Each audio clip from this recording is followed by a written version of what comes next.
Madam ఇప్పుడు ఆంధ్రప్రదేశ్లో రాజకీయం వేడెక్కింది. ఎన్నికలు కూడా దగ్గరలోనే ఉన్నాయి, 10 days ఉన్నాయి. ఇప్పుడు జగన్మోహన్ రెడ్డి గారి పరిపాలన ఉంది.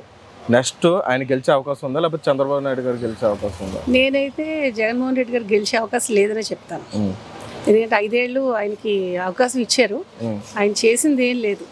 పైగా ఉన్న ఆంధ్రప్రదేశ్ని ఒక 20 ఏళ్ళు వెనక్కి తీసుకెళ్ళారు. చంద్రబాబు నాయుడు గారు కూటమి వస్తే బాగుంటుంది, మళ్ళీ అభివృద్ధి ఉంటుంది, ఇప్పుడున్న యూత్కి ఉద్యోగాలు అవి వస్తాయి. ప్లస్ మెయిన్ ఏంటంటే జనాలు కూడా డబ్బులు తీసుకుని డబ్బులకి ఆశపడకుండా ఈసారి రాష్ట్రం కోసం ఓటు వేయాలి. రాష్ట్రం కోసం వేయాలి. మన రాష్ట్రం బాగుండాలి అనుకుని వేయాలి. ఎంతసేపు మనం బాగుండాలి, మన ఇల్లు బాగుండాలని మానేసి రాష్ట్రం కూడా బాగుండాలంటే మనం అందరూ ఆలోచించి ఓటు వేయాలి, ఎవరు అభివృద్ధి చేస్తారని దానికి ఫస్ట్ ఇంపార్టెన్స్. ఇప్పుడు జగన్మోహన్ రెడ్డి గారు కూడా నాకు ఓటు మీకు మంచి చేశాను అనిపిస్తుంది ఓటేయండి అన్నాడు. ఆ మంచి ఏం చేశాడో, ఆ సంక్షేమ పథకాలు అది ఎంతవరకు కరెక్ట్ అంటారు?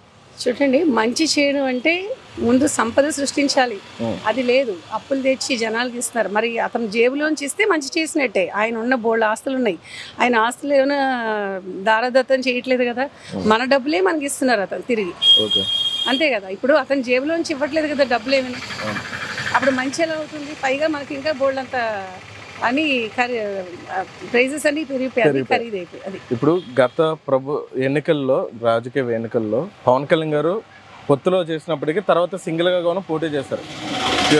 నిలబడిన ప్రతి చోట ఓటమే ఆయనకి ఎదురైంది.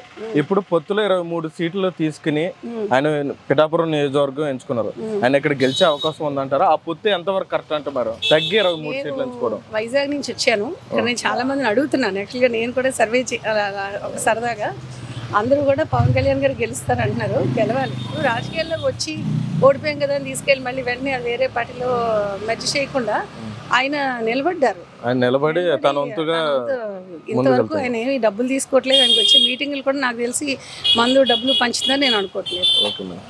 రావాలి, ఆయన ఇక్కడ రావాలండి, డెఫినెట్ గా వస్తారు. ఎన్డీఏ కూటమి కరెక్ట్ అంటారు మేడం? బీజేపీ రావాలండి, తప్పదు. రాజకీయాల్లో కొన్ని ఒక్కోసారి ప్లస్ మైనస్లు ఉంటాయి, కానీ ప్రస్తుతానికి వీళ్ళు ముగ్గురు కలవడం చాలా అవసరం. ఆంధ్రప్రదేశ్ కి అవసరం. ఆంధ్రప్రదేశ్ కి అవసరం. Thank you madam.